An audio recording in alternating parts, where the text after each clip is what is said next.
Alors bonjour à tous, aujourd'hui je vais commenter un passage des Écritures que l'on retrouve en Matthieu chapitre 22. C'est un petit verset où l'on retrouve le Christ accusant les Sadducéens de ne pas connaître les Écritures et de ne pas avoir conscience de la puissance de Dieu. Donc je vais lire d'abord le passage en question et expliquer pour quelle raison Jésus s'adresse ainsi aux Sadducéens. Alors c'est toujours en Matthieu chapitre 22 et ça commence au verset 23. Donc il dit ceci: Le même jour, des Sadducéens qui nient la résurrection vinrent à lui et lui proposèrent cette question. Maître, Moïse a dit, si un homme meurt sans laisser d'enfant, que son frère épouse sa femme et suscite des enfants à son frère. Or il y avait parmi nous 7 frères. Le premier prit une femme et mourut. Et comme il n'avait pas d'enfant, il laissa sa femme à son frère. La même chose arriva au second, puis au troisième, jusqu'au 7e. Après eux, tous, la femme aussi mourut. Au temps de la résurrection, duquel des 7 frères sera-t-elle la femme? Car tous l'ont eue. Jésus leur répondit, vous êtes dans l'erreur, ne comprenant ni les Écritures, ni la puissance de Dieu. Alors évidemment, ça continue, donc la discussion continue entre Jésus et les Sadducéens, mais nous allons nous arrêter ici. D'ailleurs, le verset suivant est commenté également sur la chaîne. Alors pourquoi est-ce que Jésus dit aux Sadducéens qu'ils ne connaissent pas les Écritures, donc qu'ils ne les comprennent pas, et qui n'ont pas conscience ni connaissance de la puissance de Dieu? Déjà, dans un premier temps, au tout début de notre lecture, nous avions lu que les Sadducéens eux-mêmes nient la résurrection. Donc ils sont déjà hypocrites. Ils viennent poser une question un peu piège, comme ça, vue de loin à Jésus, sur un thème donc, qui est la résurrection. Donc en fait, ce n'est pas la résurrection qui est visée, mais c'est plutôt à qui appartiendra cette femme qui a eu plusieurs maris lors de la résurrection, alors qu'eux-mêmes ne croient pas en la résurrection. Donc on voit vraiment toute l'hypocrisie de l'élite juive qui était composée de pharisiens, de sadducéens, etc. et qui usait de subterfuges dont eux-mêmes ne croyaient pas pour essayer de piéger le Christ. Donc ils n'ont jamais réussi, ça on le sait. Mais là, l'humiliation est double cette fois-ci. Pour quelle raison? Déjà, pour la raison que l'on vient de citer, à savoir qu'eux-mêmes ne croient pas en la résurrection. Mais pourquoi ne croient-ils pas en la résurrection d'ailleurs? C'est la question qu'il faut se poser. Tout simplement parce que les Sadducéens, en réalité, ne croient pas en tout l'Ancien Testament.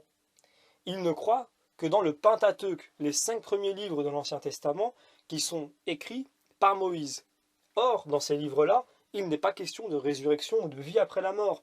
C'est quelque chose qui peut étonner, mais Moïse lui-même ne le cite jamais, et peut-être n'y croyait pas. Pour lui, et pour l'ensemble du peuple juif à ce moment-là, qui est encore un bébé spirituel, qui n'a pas connaissance de ces choses-là, le paradis, c'est cette terre promise, ce paradis terrestre qu'ils essayent d'atteindre.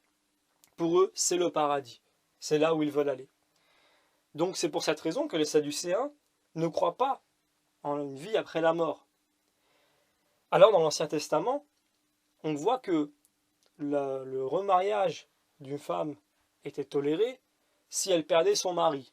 C'est-à-dire que si un homme était marié à une femme et que ce dernier, donc le mari, mourait, son frère pouvait se marier avec cette femme pour lui donner une descendance.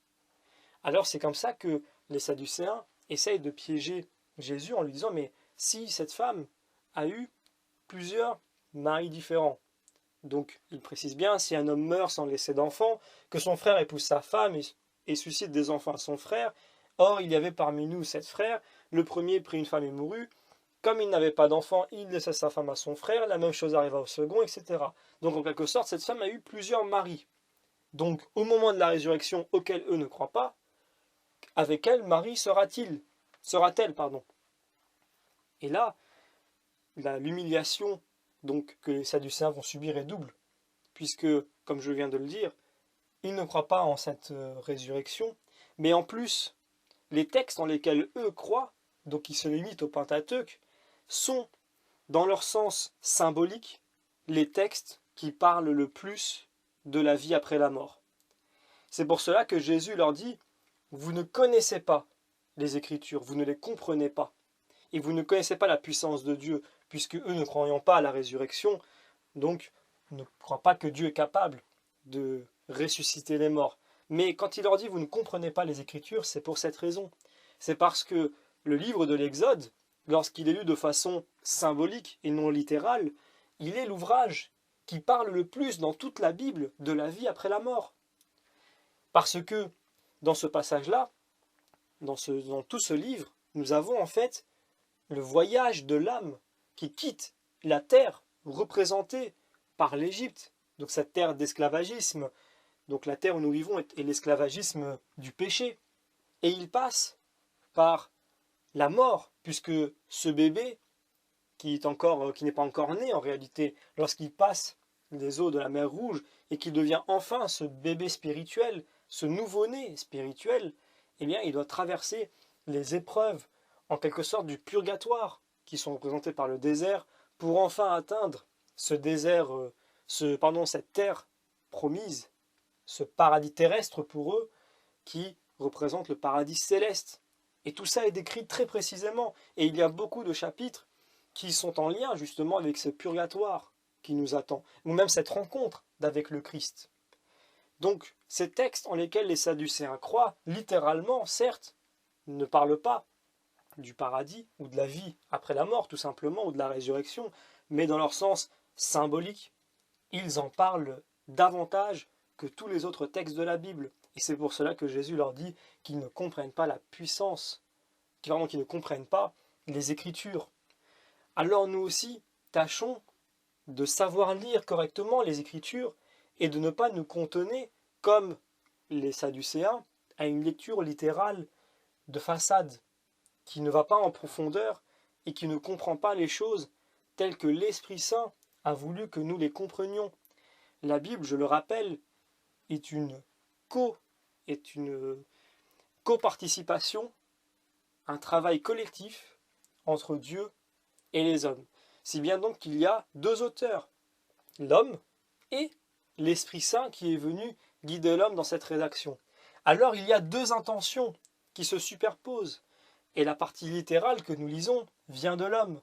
Mais le sens caché des Écritures, au sens symbolique, lui par contre, vient de l'Esprit Saint. Et peut-être que nous, en tant que chrétiens, et là je parle de façon générale, pas seulement des catholiques, des orthodoxes ou les protestants, nous n'allons pas assez en profondeur par rapport à cette interprétation-là, et nous nous cantonnons très souvent à une interprétation littérale de base, alors que le texte, donc pris dans son sens symbolique, va beaucoup plus loin.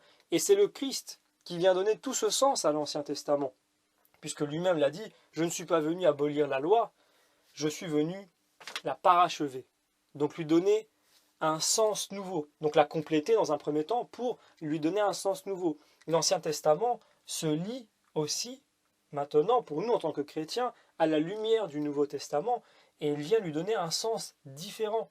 Il y a beaucoup de symboles dans l'Ancien Testament que les Juifs ne pouvaient pas voir à ce moment-là et qui de toute façon ne leur étaient pas encore destinés. Mais l'Esprit Saint a su mettre dans des textes pourtant millénaires un message qui nous est destiné à nous aujourd'hui et que nous pouvons comprendre et qui est destiné effectivement par extension à tout homme qui veut bien l'accepter, le voir et également accepter que Dieu lui permette de comprendre ces choses-là, puisque la foi et ces vérités spirituelles ne peuvent venir que d'en haut, elles ne peuvent pas venir de nous-mêmes. Donc nous aussi, tâchons, et je pense que cela va être multiplié sur la chaîne, nous allons essayer d'en mettre de plus en plus, des interprétations pris dans leur sens symbolique, de textes que nous avons peut-être trop l'habitude de lire de façon littérale et uniquement littérale. Alors certes, bien lire un texte de façon littérale est important, mais si l'on ne retire pas le sens symbolique qui nous touche, qui nous concerne, qui est une véritable nourriture spirituelle pour nous, alors nous n'allons pas au bout des choses. La version littérale de l'interprétation est comme un terreau dans lequel va naître justement la version symbolique, l'interprétation symbolique que l'on peut retirer et qui, elle, nourrit l'âme. Combien de textes de l'Ancien Testament ne sont plus d'actualité aujourd'hui pris dans leur sens littéral, mais pris dans leur sens symbolique, c'est une toute autre histoire. Ils sont bien plus d'actualité que l'on ne peut l'imaginer. Et c'est ce que nous allons voir d'ailleurs dans d'autres interprétations que nous ferons et qui seront postées sur la chaîne.